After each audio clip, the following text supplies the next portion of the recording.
if you are dealing with chronic issues and you've been all over the place, your first red flag is an autoimmune disease. The second most common cause for people that are really chronic and not getting well and all of a sudden having new symptoms is sometimes past brain injuries that have caught up. Give us a couple of things, 2 or 3 things that anyone can do at any age to begin to start protecting their brain from a future episode of cognitive decline, or even worse, Alzheimer's and dementia. Okay, well, if you look at the brain, you can say the brain has neurons, the brain has blood vessels, and the brain has glial cells. So I'll give you one for each one. Okay, let's do it. For blood vessels, the key thing is you want circulation, you want blood flow, you want to raise your what's called endothelial nitric oxide levels.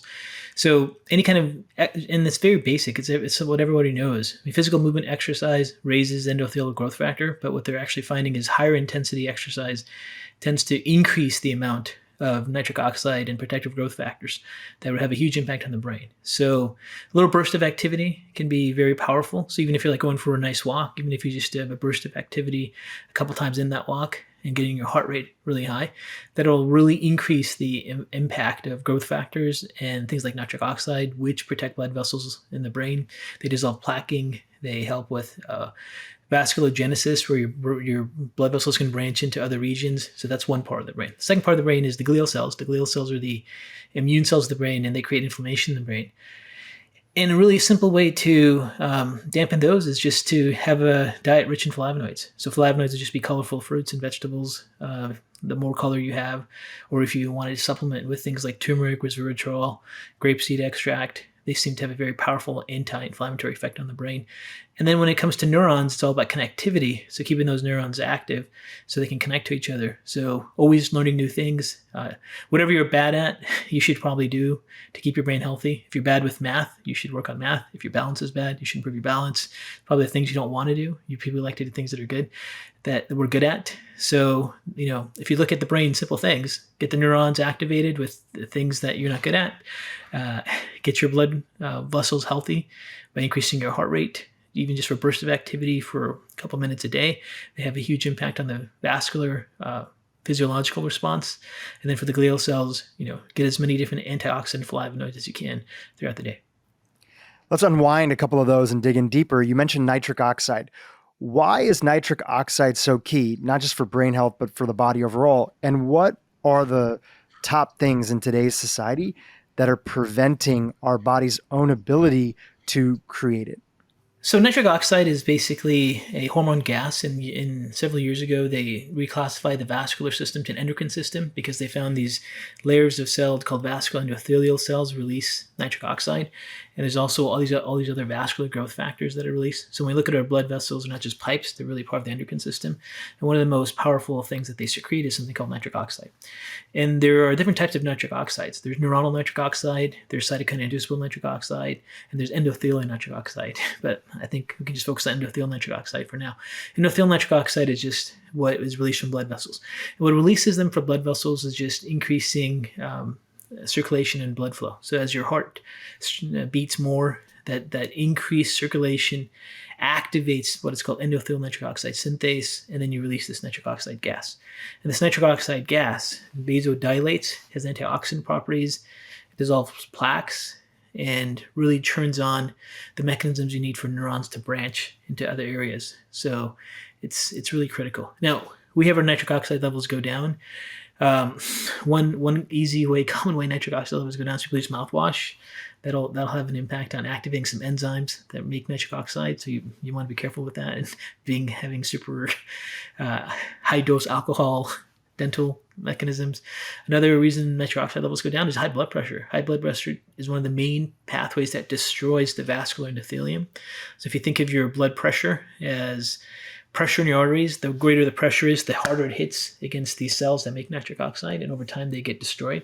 Just like waves destroy the shoreline. So the higher your blood pressure, then you get more nitric oxide destruction.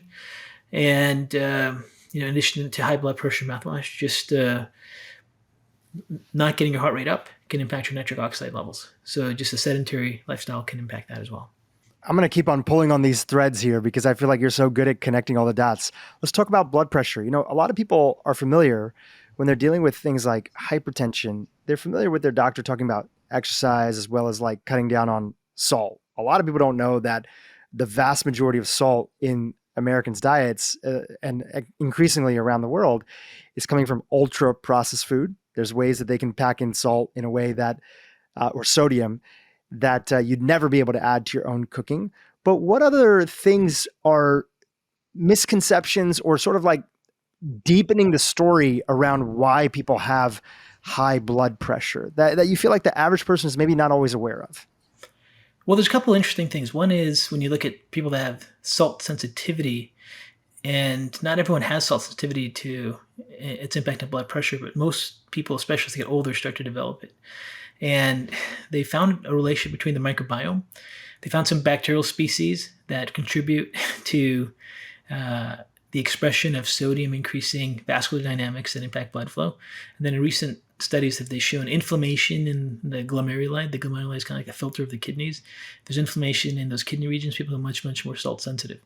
So, as we get older, if our microbiome changes, becomes less diverse, if we have lots of inflammation, especially some subtle inflammation in kidneys, we're not talking about infection or a disease, but just systemic inflammation, those do make us more sensitive to salt as a factor to raise blood pressure. So overall, healthy, diverse microbiome, reduce inflammation, maybe some of the underlying things that may impact our sensitivity to salt.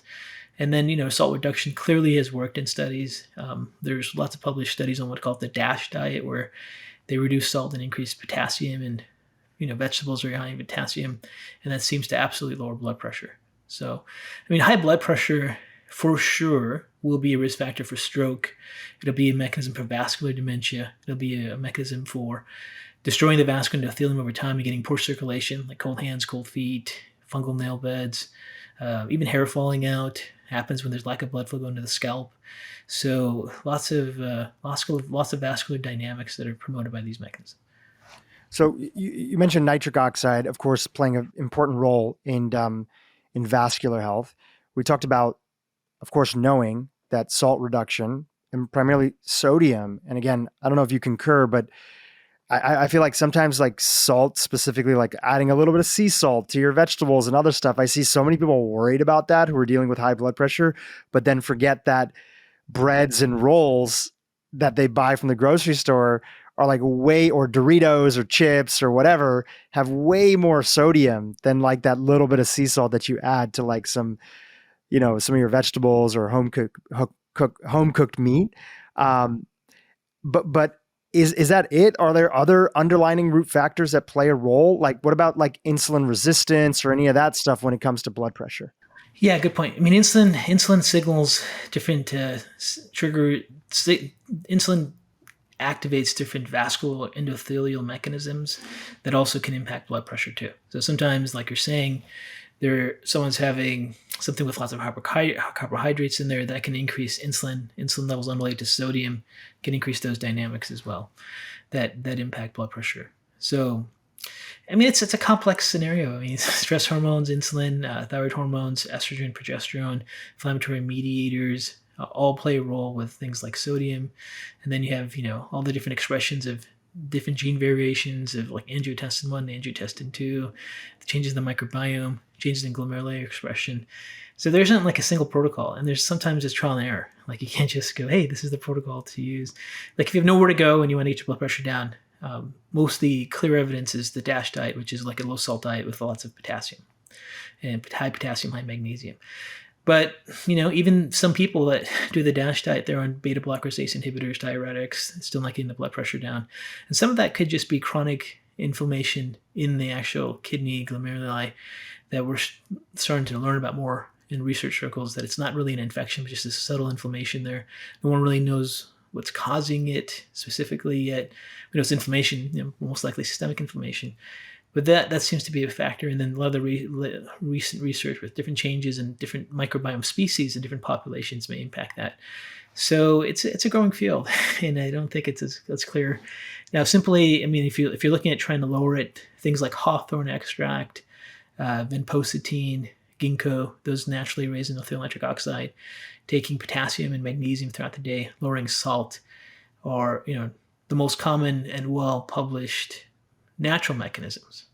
But even if you do some of those things, it may not work with some people. I want to go back to brain health for a quick second. Sure, and we can, and actually brain injuries can easily cause chronic hypertension too. As you bring in another variable, the brain works by dampening an area of the brainstem called the rostral mesencephalic reticular formation that dampens sympathetic centers. So there's also neurogenic hypertension where it's brain based. So when people start to get brain injuries, that can be a reason why they have their blood pressure go up. They can have dysautonomias. They can have the heart rate changes. So people start to get neurodegeneration. So it's not always metabolic. Sometimes it's what they call neurogenic. Neurogenic meaning coming from the brain. Even with so much more education out there in the world about the importance of our brain health and starting early and all the different preventative lifestyle measures we have to protect our brain, especially as we age, what do you think are still some pervasive misconceptions that are out there in society about the brain as a whole? There's a couple of things. First of all, there's the concept of there's no hope. There's always hope with the brain. The brain has connectivity. The brain has plasticity. But at the same time, it's not there forever. There is a point of no return. So there is a point you will not have the mechanisms in place to develop neuroplasticity. And there is a point where you can cross that pretty quickly. There's a point where preventive medicine has to be employed. For example, if someone has dementia, if you do imaging studies of the brain is actually atrophied. It's just shrunk. Okay? It's just that's what you see. And you can't really go back from there once your brain is shrunk.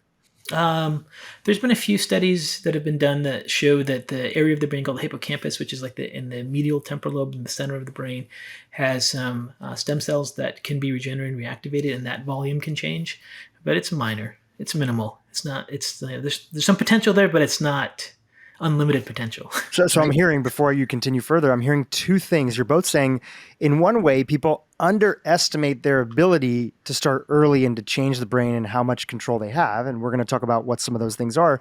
But in another way, there's maybe another group of people who are like, it'll all be fine. I'll be fine. Let me just do my thing and live my life.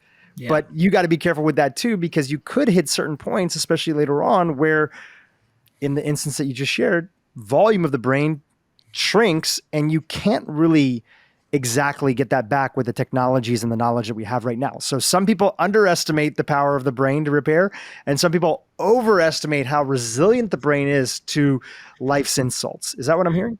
Yeah, and so there's some truths to both sides of the story. The problem is, if you're a pessimist, you focus on one side. If you're an optimist, you focus on one side.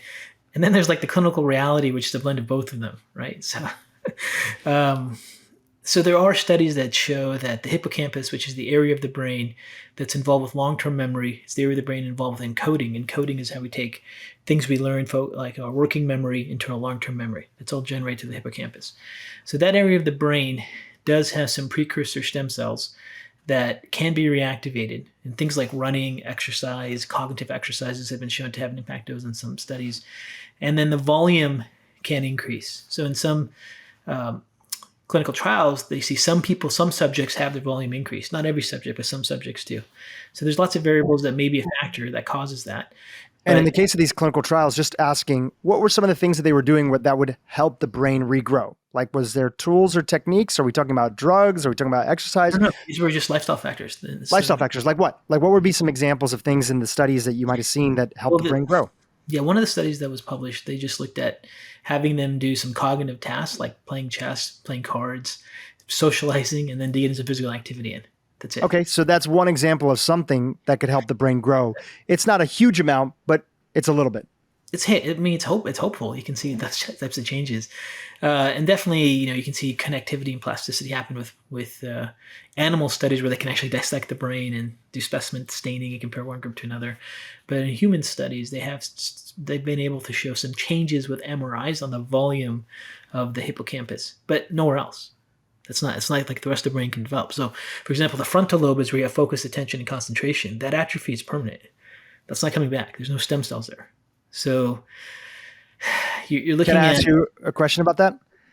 So the frontal lobe, for example, right, our executive function, a lot of people do notice, and you had a really great series on Instagram, linked to your Instagram inside of the show notes, where you were talking about some of the earliest signs of that decline in your frontal lobe. Can you give it some examples? What are some of those earliest signs that you just do not have the same executive function that you thought you once did? Yeah, executive focus, concentration, planning, organizing, starting tasks, finishing tasks. Those are all frontal lobe. Even things like I've heard people say, would love to hear your thoughts on this. It's harder for them to get through a book or read through like a chapter of a book they used to be great at when they were younger. They're not as great as it now. Is that just getting older and people are a little bit more attention deficit and the phone comes on and it's easier to focus on that? Or is that actually that they might be losing a little bit of brain power? Well, that could be one of two things. That could be endurance. And that's one of the first things you'll start to lose when your brain starts to degenerate. You lose endurance in the tasks you were able to do. So you can't read as long. You can't drive as long. You can't do whatever it is, any kind of cognitive task, even motor tasks as long before you fatigue. And that's an early sign of neurodegeneration. But frontal lobe specifically related symptoms of it atrophying and degenerating is really what people call laziness, inability to get motivated, inability to finish a task, inability to plan something, inability to follow through with something, inability to run a business, inability to follow your dreams. That's all frontal lobe. Inability to put up with ideas that are counter to maybe your beliefs about life, like not being as open to new ideas. Yeah. I mean, when you look at like, let's say some kids have the frontal lobes don't develop, like ADHD, ADD, children, they become ADD, ADHD adults. Those are frontal lobe deficits.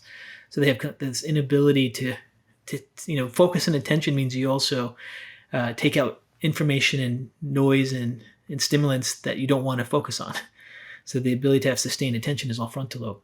So you see that they just can't get started. They can't motivate and get to school. Maybe they live at home and they're at 40. That's just a frontal lobe that hasn't necessarily developed over the years. There's many reasons why that can happen. And then there's those that are adults. Now their frontal lobe is degenerating, right? So you see a lot of frontal lobe degeneration people that go into retirement and they go downhill quick because they're no longer stimulating their brain. They're basically, I'm just going to watch TV all day, and they just watch TV all day and don't do anything, and they don't have social interactions. The ones that are socially active and playing tennis with friends and loved ones and doing things, they maintain a healthy frontal lobe. But the ones that don't, that's the ones that start to decline really quick. So in addition to not having social activity, which we'll come back to that in a second. So you talked about not having social activity. Mm-hmm. So in addition to not having social activity and not challenging your brain by trying to get good at things that you're not good at. You mentioned getting good at chess or getting good at math if you're not good at math and you used to be good at math, practicing stuff and challenging your brain. What are some other things that cause our frontal lobe specifically, our executive function, to sort of age early? So what are some other lifestyle factors that would cause it to age early and we just don't have the ability to be as sharp as we once were? Well, without question, most of these neurodegenerative pathways are all fueled by inflammation. So the greater inflammation we have, that'll be a big role.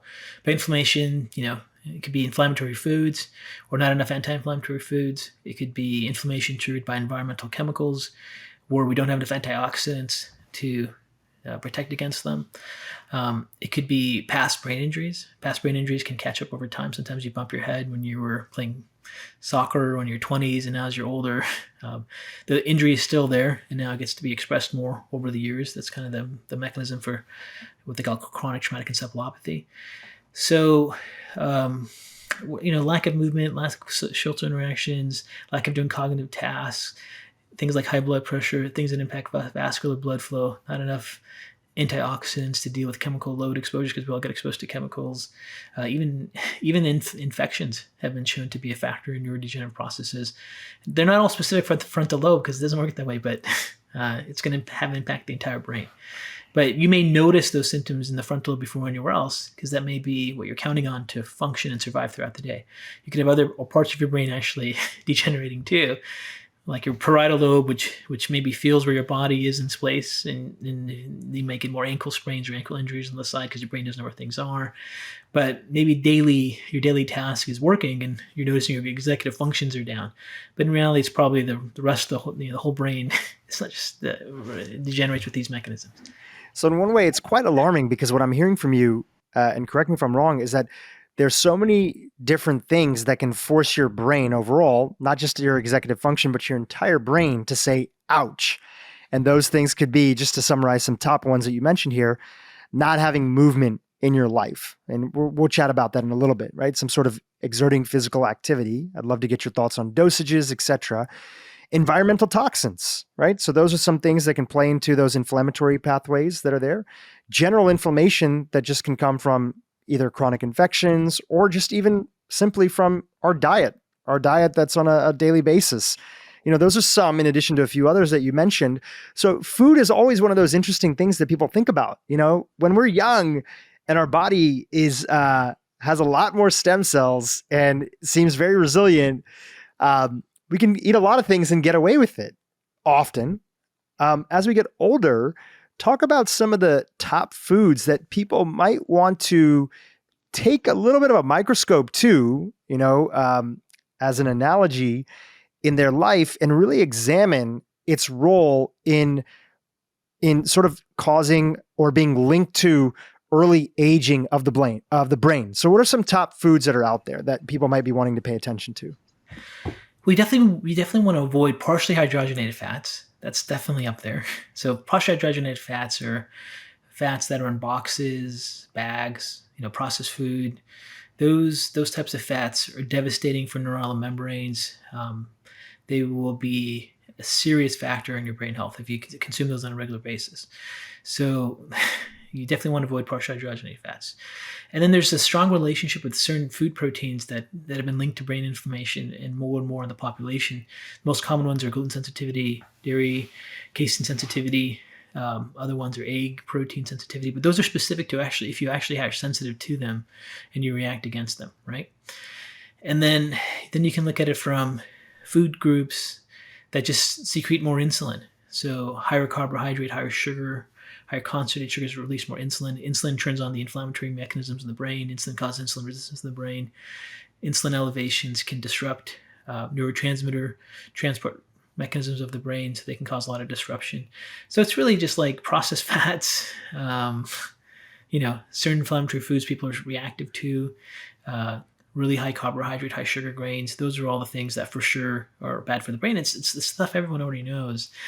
But, you would think everybody knows it, but then you go to the grocery store and it's obviously very clear that a lot of people don't know it, which is why we put some of this content, and so much of what you do is putting out information for free, because slowly, more and more people are learning. But if you go to Times Square and you talk about partially hydrogenated fats or certain types of fats that are not good for the brain, you're going to get a blank stare, and most people are going to not have any clue what you're talking about.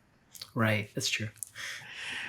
So what is it about those fats? And also, what do you think about seed oils? There's a lot of conversations about seed oils online, and you have people that are using sort of big, large observational studies on seed oils, things like canola oil and soybean oil, and showing that seed oils are associated with less vascular disease and things like that. And then you have a lot of functional medicine doctors who feel that seed oils are quite inflammatory and really want to get their patients, off of those things. So I'd love to get your opinion on seed oils, canola oil, corn oil, soybean oil, all those in those categories. Yeah, I mean, there's definitely, trends that happen in functional medicine and in the community. There's, obviously any processed oil is really the problem. Like if you have rapeseed oil, canola oil, cold pressed rapeseed oil has really, really high amounts of EPA and DHA in there. For some people that can't take fish oils, they can really turn on the brain function pretty quickly. The stuff you get at the grocery store that's just processed canola oil, that's, not the best thing. And there's definitely a major concern now for people that have lectin sensitivity. There's like seeds are getting concerned as a concern for people. Obviously corn and how these things are processed. The processing of the oil itself and the proteins may be more of an issue than the actual food source itself. So that's something to think about too. We kind of just think of it, well, it's just corn, but it's not corn. It's the process of going through becoming an oil that changes the structure of the proteins. The structures of proteins change when you heat them.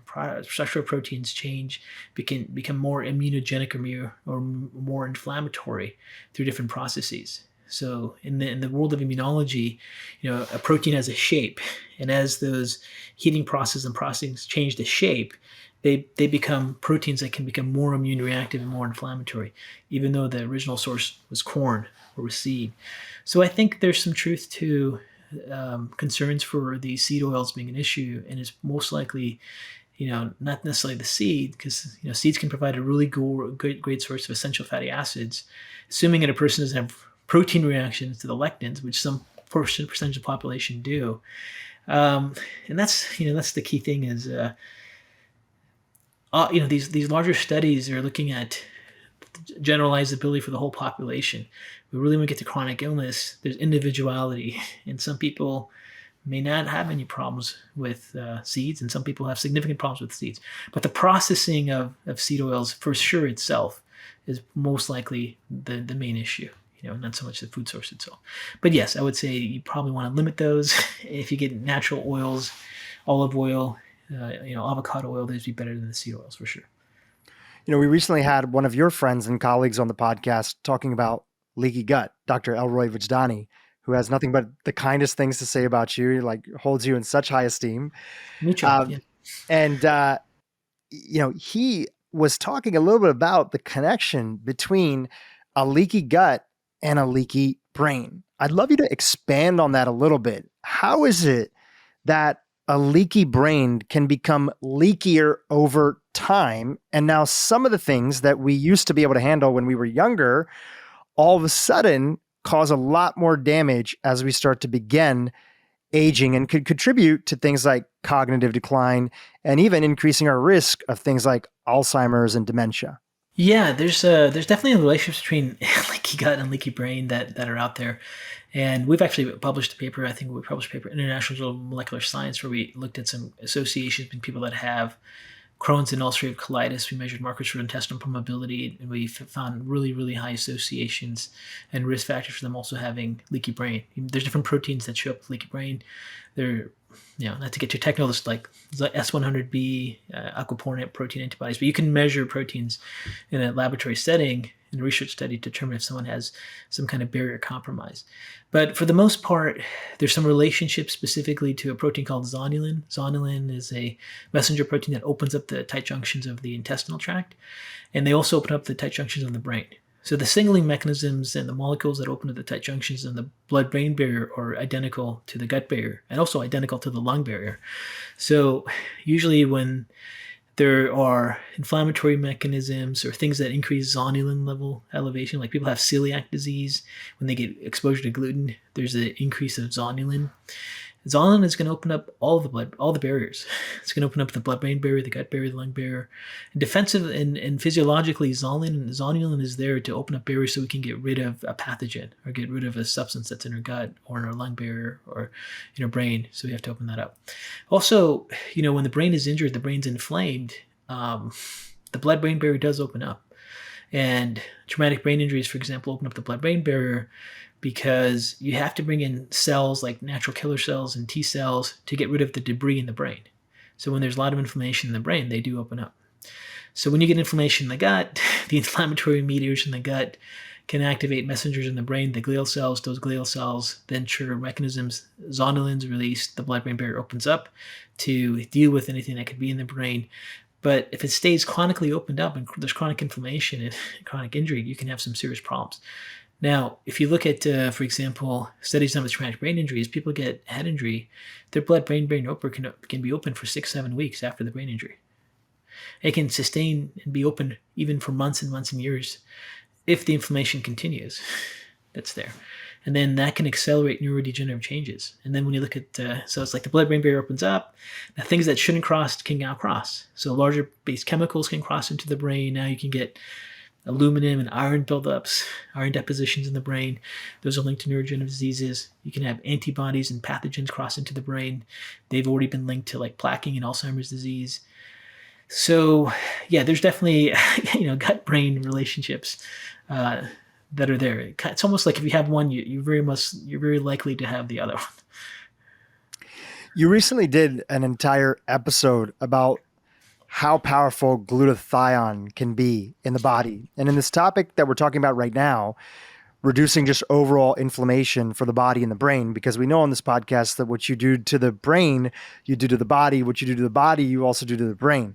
So tell us about how glutathione can be an important part, and focusing on glutathione can be an important part of helping us to reduce our overall levels of inflammation and maybe age a little bit better than we normally would when our levels are super depleted. Yeah, so glutathione is the tripeptide amino acid. Our body makes it. It's the most abundant antioxidant we make, and we can do things like take N-acetylcysteine or eat foods high in sulfur to raise our own nitric glutathione levels. But glutathione is really, I mean, the most important antioxidant if you really think about it. It protects our mitochondria, cell powerhouses. It's been shown to heal the blood-brain barrier, heal the lung barrier, heal the gut barrier. It prevents oxidative stress, inflammation from chemical exposures.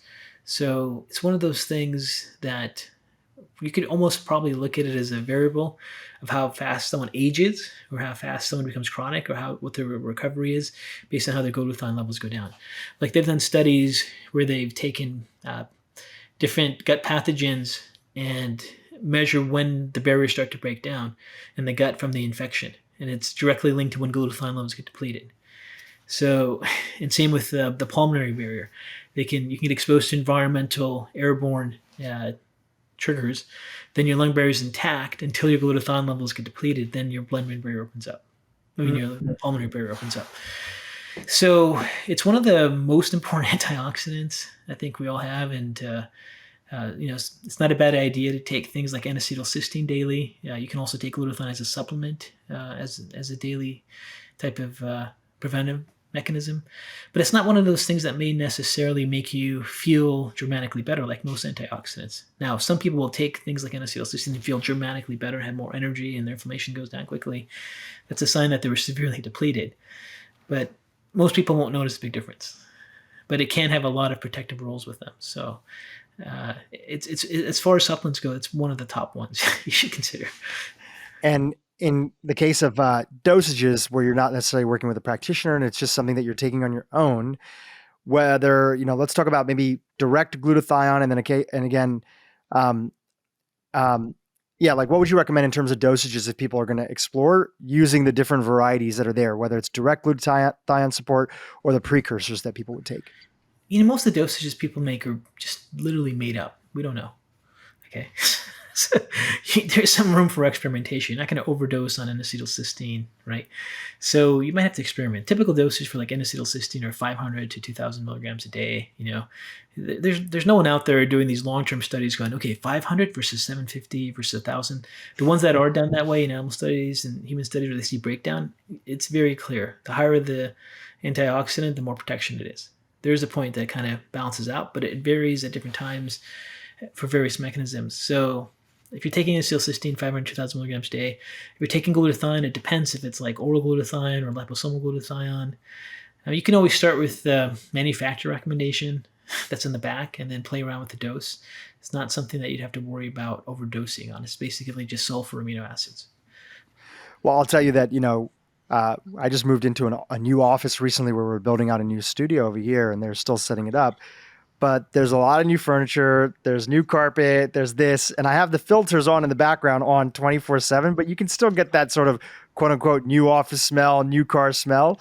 And that gives me a headache, but I've been taking glutathione all through this process. If I have to come in for like an interview like today, even with the filters run on high and the smell mostly gone, I will go home and I'll take a couple pumps of like a liposomal glutathione because I just know in the background it's helping my body fight off all that off-gassing chemical that I'm getting exposed to. Do you notice a difference with it? I don't, but I noticed the opposite. For a few years, and I'd love you to chat about this if you have any insight. For a few years, I was not taking glutathione supplement. It's almost like I forgot about it. And I went through a very challenging time in my few family member things that were there that we were trying to be supportive around, etc. And my sleep wasn't as good. And I think I was doing a little bit of a higher saturated fat ketogenic type diet that was not responding to me well. And in a matter of a few months, I had the biggest explosion of gray hairs that I've ever had, specifically on my beard. And I remember chatting with one of my colleagues who's a functional medicine doctor, and they were saying like, listen, you're going through stress and other stuff, and maybe switch up the diet, but also, have you ever thought about taking glutathione? And I was like, I used to take that all the time, and now I haven't. And so who knows if that played a little bit of a role in terms of that oxidative stress process. Any thoughts on that? Well, I for sure notice for myself, I'll hit like white. I'm getting my whites coming in, I'm 50. Starting, Some of that is just going to happen with age, of course. yeah, it's gonna happen with age. But I know when I am taking like a high antioxidant cocktail, sometimes I'll just go away. And then when I'm Wow. stressed out under a lot of triggers and various things, it comes back. I gotta load up again. But I've noticed the relationship for myself personally. But it varies from like real life, from actual patient. Their response is so different. But it's actually a good sign if you take glutathione and you don't have a huge change, because the ones that do take glutathione and some have significant, oh my god, my joints don't hurt at all anymore, I feel fantastic, that's really a big sign that they're so depleted and so inflamed. But glutathione, like, there's a couple of things that you mentioned. First of all, glutathione, in addition to being an antioxidant, helping barriers heal, glutathione, and in addition to being anti-inflammatory properties, glutathione actually binds to what are called regulatory T cells, and regulatory T cells control our immune tolerance and how we react or not react to things like food sensitivities or environmental chemicals. Glutathione binds to various chemicals like heavy metals, so it has chelating property effects. Glutathione can cross the blood-brain barrier and actually protect neurons. Glutathione is the main antioxidant that protects our mitochondria from degenerating, which is associated with aging. I mean, it really is. Sometimes when I talk about glutathione, I feel like the guy in the Greek movie, the Greek marriage movie, My Big Fat Greek Wedding. like Windex. Yeah. The Windex is the problem solver for everything. Yeah, glutathione can fill that role. I mean, sometimes when you talk about all the mechanisms and you just talk about what's been published on it and the mechanism that works, it almost sounds like Windex from that movie, because it does all these great things, but it really does. And and it's like, we're not selling glutathione. We're just telling you like what's out there. Yeah. You're selling the concept it sounds of it. some way, because when you hear like someone like in an infomercial and they're trying to talk about something, they make everything sound so great. But even if you were a total skeptic and just looked at glutathione research, you'd go, "Oh my god, it does all these things." So when I think people hear it, they're like, "Oh my god, yeah, another miracle supplement." It's not another miracle supplement. It actually is very powerful and clearly shown to have an effect. Yeah, and we'll link to your episode, which is a really incredible podcast you did, and you took a lot of questions from your community on it. So if anybody wants to dig into more about glutathione, they can check that out afterwards. On that note, on that range of like over promising, borderline snake oil, this is gonna cure for everything, and that other side of the spectrum, are there any other things like that you would say are well documented items that, when we talk about supplements, of course, supplements are just that. They're supplements on top of a great foundation of a whole foods diet that's personalized for you, not just whole foods, but personalized for you. That means that certain people have to remove things that they might be sensitive to, and they can try that with an elimination diet or look for a functional doctor who can help them do some deeper testing. That's there. Once they've done that, are there things that you've seen and come across that might also be maybe one or two things that would also be in your top 10 list of recommendations? Yeah. So like when you talk about nutraceuticals and you talk about how to do things, there's two ways to look at them. One of them is what's generalizable to the whole population, right? So when you look at observational studies, when you look at even clinical trials that are done, you can see that they're trying to look at what has an impact in a group of people. Of course, there's inclusion-exclusion criteria.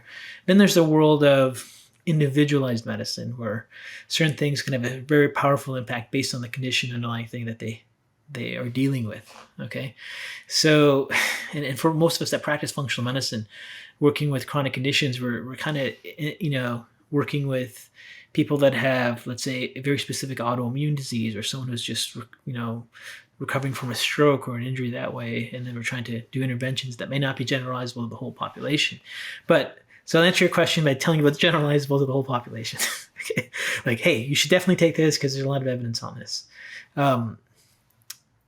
Fish oils, that is huge. So if you look at the most common reason, well, most of us will die, it'll be from a stroke or a heart attack, right? Some kind of cardiovascular event. So it's the number one cause of death. And there have been so many randomized clinical trials at the point where there's now multiple meta-analyses when they combine multiple clinical trials together to get a composite score to really look at the evidence. Because when you look at a study, some are good, some are bad, and people can cite one versus the other. The whole purpose of what's called a meta-analysis is to take all the different studies that are good or bad and look at how they all outweigh, good and bad way outweigh each other and have a total impact. There is no question in the world at this point, if you look at the evidence, fish oils have a very, very protective role for cardiovascular disease. And they actually, more studies are showing even the higher the dose you take may even have more of a protective effect. So, typical dose in most of these studies is like 1,000 milligrams, which is like one fish oil. Some studies are now showing 5, 10 capsules, 5,000, 10,000 milligrams of fish oils can have a huge impact. And fish oils like EPA and DHA, they for sure impact the brain and they impact the blood vessels, the two areas of our physiology that are vulnerable as we get older to inflammation, deterioration, anatomy changes, and so forth. So in the blood vessels, fish oils protect the vascular endothelium. They have anti-inflammatory effects. They have anti-platelet sticking together aggregation effects, and they really slow down all the different mechanisms that lead to clotting, strokes, and plaquing. In the brain, fish oils dampen the microglial cells from being so active and inflamed all the time. They have an anti-inflammatory effect. And then fish oils also support neuron membranes, so they can be more efficient in how they have neurotransmitter signaling and ion exchanges that are happening. So it works fantastically. So it's almost, at the point where if you really were a true scientist, I'm not talking about biased, if you were really looking at the evidence, and you look at the abundance of information published on fish oils, and you look at all the meta-analyses done in the literature, peer-reviewed literature, it would make no sense to not be taking fish oils on a regular basis. So fish oils would be up there. Glutathione we talked about. Unfortunately, glutathione has much more clinical effects we all see than this research that we see, because no one's doing large clinical trials of meta-analysis in glutathione yet. But as far as antioxidants go, there are lots of small different studies and various factors that seem to all point to the fact that could be one of the most important nutraceuticals that we can take. So if all you took was things like N-acetylcysteine and fish oils, you would have a lot of things covered, right? Because some people are like, well, what am I going to take? I don't want to take 50 supplements, right? It's just like, what are the most important ones? Take some N-acetylcysteine, take like 2,000 milligrams, 2 or 3,000 even more of N-acetylcysteine. It's the cheapest way to get your glutathione levels up. You can find it at any health food store. And take, 2, 5, 6, 7,000 milligrams of EPA, DHA fish oils, and you're going to cover a lot of bases. And there's this phenomenon, when we look with chronic diseases and so forth, in a clinical setting, we're trying to have what's a hormetic effect or a widespread effect. So when you're trying to intervene, you want to intervene with something that impacts multiple pathways instead of just one. So you can unwind something. And without question, EPA, DHA from fish oils and N-acetylcysteine, easiest ways to raise glutathione, can have profound impacts on all these different systems. That's beautiful, and thank you for that. That's super actionable, and people can walk away with that today. And of course, a little, no plug for any specific brand, but just a plug for a lot of like the high quality doctors brands that are out there.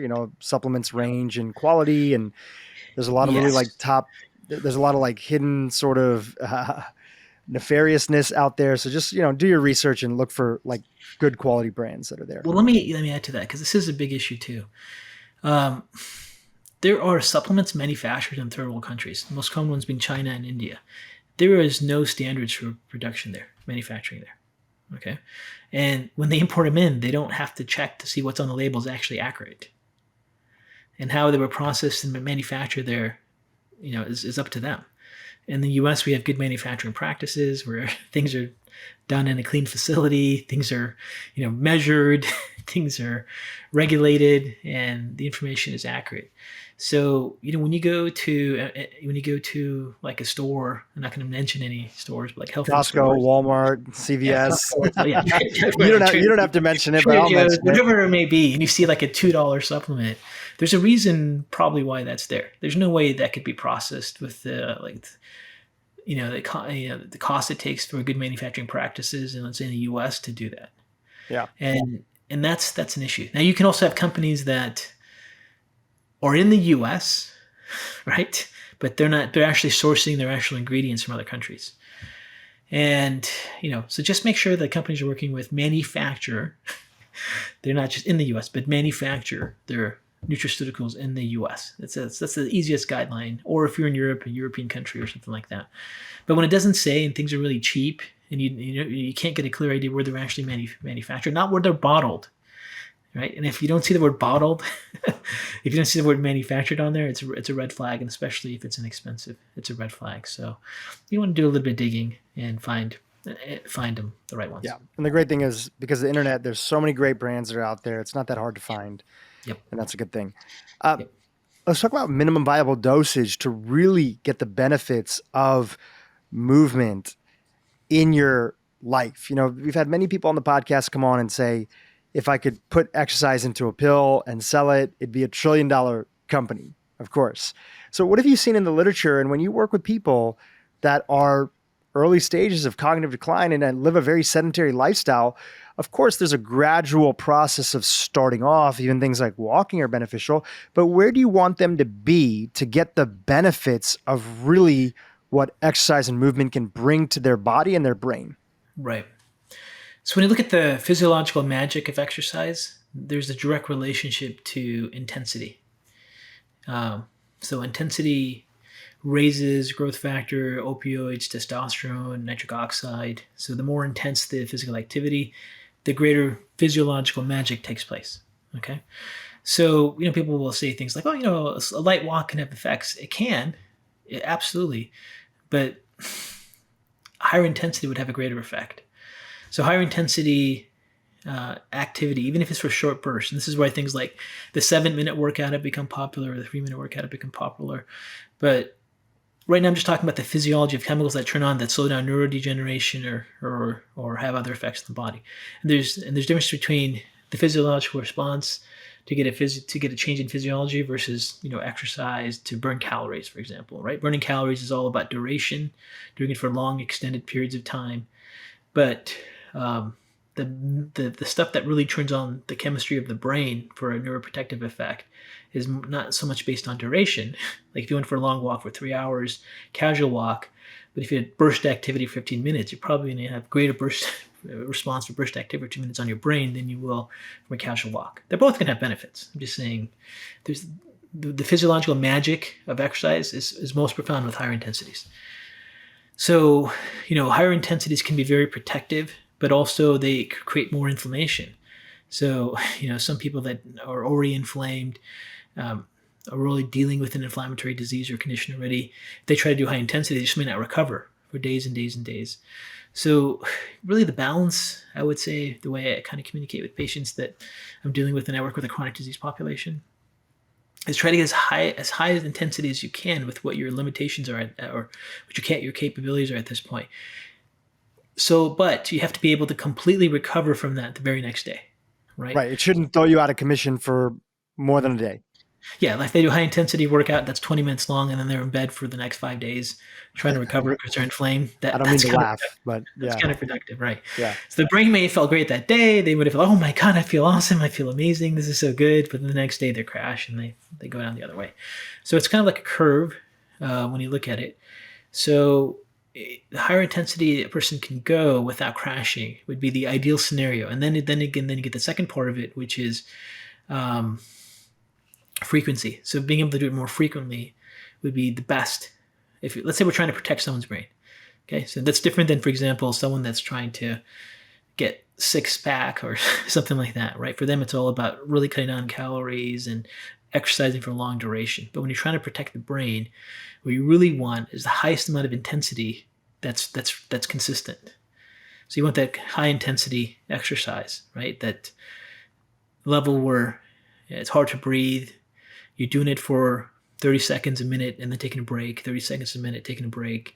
And then it's not to the point, it's so inflammatory for you that you can't recover for the next day.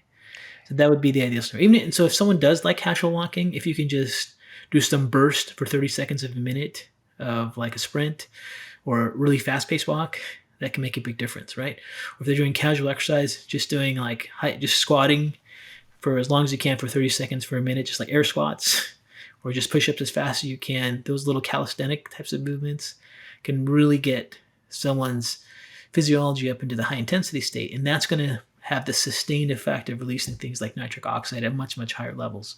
And this is why people feel a lot better. The exercise high they get is related to the neurochemical response that's there. So you may not get the exercise high with just like a casual walk. They make an exercise high for doing jumping jacks and push-ups and air squats for like 3 minutes or something like that. And that is the response you may notice that it's turning on the magic, as they call it, putting exercise in a pill. It's when all those chemicals start to change. So that's definitely intensity based.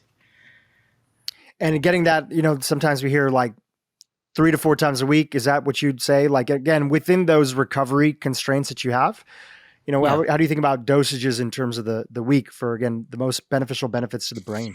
I mean, you have to listen to your body. If your body's not recovering, that's a problem. But even with higher intensity, even just like 3 or 4 minutes, if it's done daily, that's going to really protect your brain, right? Some people don't have like the schedule to go and exercise 2 or 3 hours a day, or do those things. Most people don't. Yeah. Most people don't, yeah. So, but if we're dealing with someone who's got like neurodegenerative issues, or has a brain injury and they're trying to recover, or we really want to figure out what they can do at the highest intensity for burst. And then even if they do more casual types of movement exercise, that's all okay. But we just want those bursts to really turn those chemicals on. We started this whole conversation about protecting our brain as we age. What are the things that take insult on the brain? I want to get a chance, especially because a huge percentage of my audience would find themselves in this category as individuals struggling with this. You are like one of the go-to experts in the world around all things autoimmune, but also thyroid. So tell us, what do you notice about the relationship between the thyroid and the brain, especially as people start to get older and their thyroid isn't functioning as well? Is there a connection or a relationship between those, even in terms of, I've heard anecdotally, and a lot of patients that come to our clinic at the Ultra Wellness Center, you'll often hear that some of this stuff that they brain fog and other stuff and things like that, and then they fix their thyroid and all of a sudden that symptom isn't as strong, or they feel like way better than they previously did. And they thought it was one thing, but it was just getting their thyroid working well. Talk to us about the thyroid. The bottom line is this: the thyroid is the most vulnerable endocrine organ we have to oxidative stress, to inflammation, to immune dysfunction. All right, it's a gland that doesn't have much antioxidant reserves and is very vulnerable for environmental toxins, and there's lots of gene uniquenesses. And the most common cause of thyroid dysfunction, hypothyroidism, is autoimmunity. The most common autoimmune diseases in the world, in every single country, is Hashimoto's, which is an autoimmune thyroid disease. So as we get older, we have this thing called senescence, normal physiological aging, but our immune cells learn, our immune cells start to dysfunction and not be able to distinguish self from non-self more frequently. And the most common autoimmune disease to turn on is thyroid autoimmune disease. And then most people don't even know they have an autoimmune disease because they just get diagnosed with hypothyroidism, not knowing that the actual cause of that is autoimmune. And then once the thyroid hormone starts to get attacked by the immune system, those glands that have cells called follicular cells, they get injured. So the thyroid doesn't have the ability to put out as much thyroid hormones as it used to. And then the person becomes hypothyroid. But thyroid hormones have an impact, and they bind to every single tissue in the body has receptor sites for thyroid hormones, because thyroid hormones control the cell's metabolic rate, how efficient they are making energy and using energy.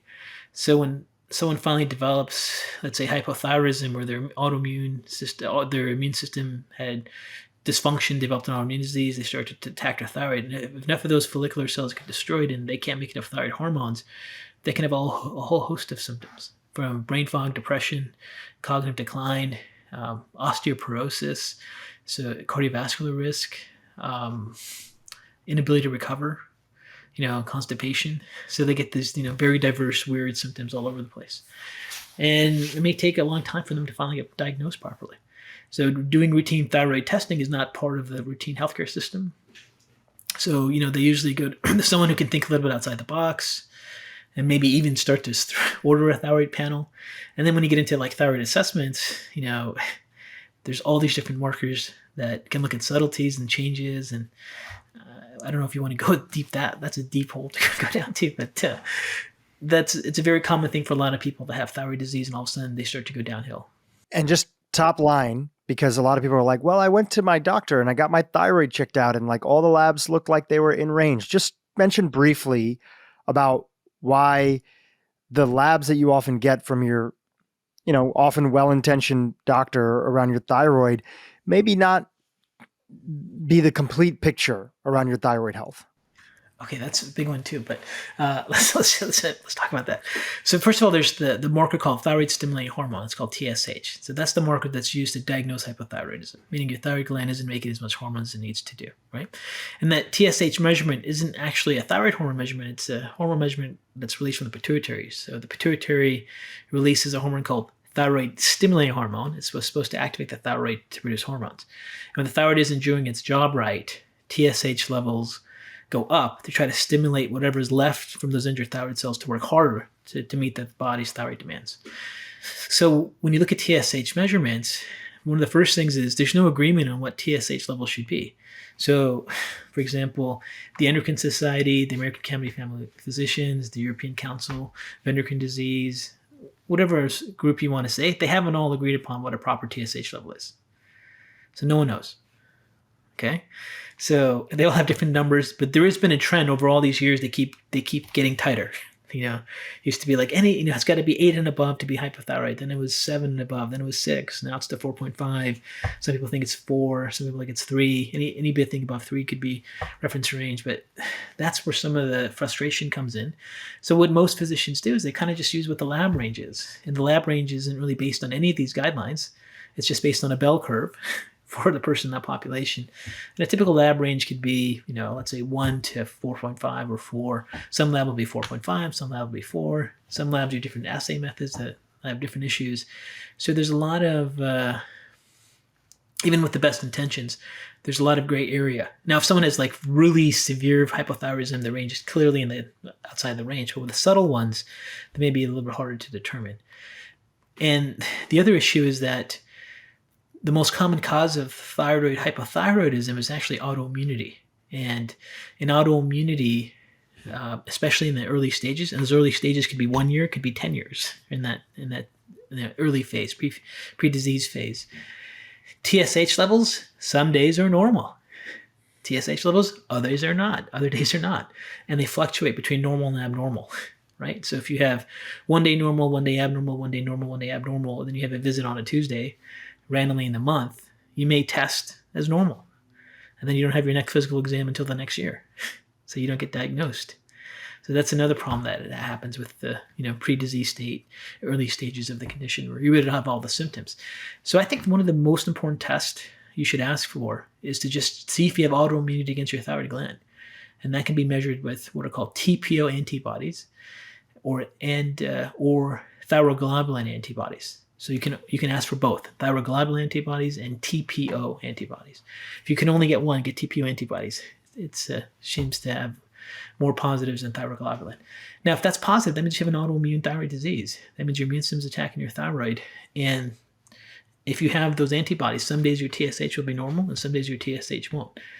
So that would be the better test. Now, it's not done in a typical insurance-based healthcare model because it's expensive and doesn't necessarily change treatment. They're going to wait for a person to be clearly diagnosed hypothyroid, where their thyroid gland isn't working at all, TSH is high, before they consider replacement. But if you know you have thyroid autoimmunity, you can then jump into diet, nutrition, lifestyle strategies to really dampen the expression of that. And maybe even look at your TSH more critically and see, are you at the point where you need to go on some kind of thyroid replacement to help your physiological functions. So that's one of the biggest problems that's out there that a lot of people face, especially women. Most hypothyroidism turns on anywhere between age 30 and older in female patients. So they're fine, turn 30, have all these slower metabolic processes, constipation, hair loss, cognitive decline. Just their body just is not functioning as well as it used to. And they may get their TSH measured, and that's the time they measured it was normal, but they haven't gone further and checked those antibody markers. So definitely check your thyroid antibodies if you have, all the symptoms of low metabolic activity. Datis, do you want to leave our audience with just a little bit of any kind of closing messages or thoughts here on on any aspects of health that you want to touch on, and sort of like final words here to wrap up and put a little bow tie on the interview. For people that are out there that have been doing all the right things and things aren't making sense, your first red flag is an autoimmune disease. Make sure you get screened for an autoimmune disease. Number two, the second most common cause for people that are really chronic and not getting well and all of a sudden having new symptoms, whether it's dizziness or chronic gut issues or chronic nausea or just brain fatigue or chronic depression, is sometimes past brain injuries that have caught up. So as a person in the trenches, just going back through someone's file and going through the whole process and trying to figure out those things, those are the two most common things, right? So if you are dealing with chronic issues and you've been all over the place, make sure you really consider those two mechanisms because they are very, very common. Fantastic. And you launched a podcast. If you wouldn't mind sharing a little bit about it, and we have a link to it in the show notes with the first episode that I'd recommend people listening after this is a Glutathione masterclass to continue the discussion. Tell us a little bit about the podcast and then where people can follow and kind of keep in touch with you online. Well, the podcast was started because they talked to you. You said you should do a podcast. And I'm like, oh, okay. So all my information is at Dr. K News, drknews.com, Dr. K News. My last name Kharrazian is pretty hard to spell. So I just try to use drknews.com as our website. So everything's there. Well, thank you for your work and really setting the standard of what it is like to be a practitioner who's focused on educating and really serving the public. And I appreciate you coming back on the podcast for a second time now. It's been a lot of fun. Thanks, Drew. Appreciate it. Hey, YouTube, if you enjoyed what you just saw, keep watching for more great content on how to improve your brain and your life. For every 5 grams of dietary fiber that a patient ate a day, how much is 5 grams of dietary fiber? Not very much. Decrease the risk of mortality by 30%. 30%. Huge.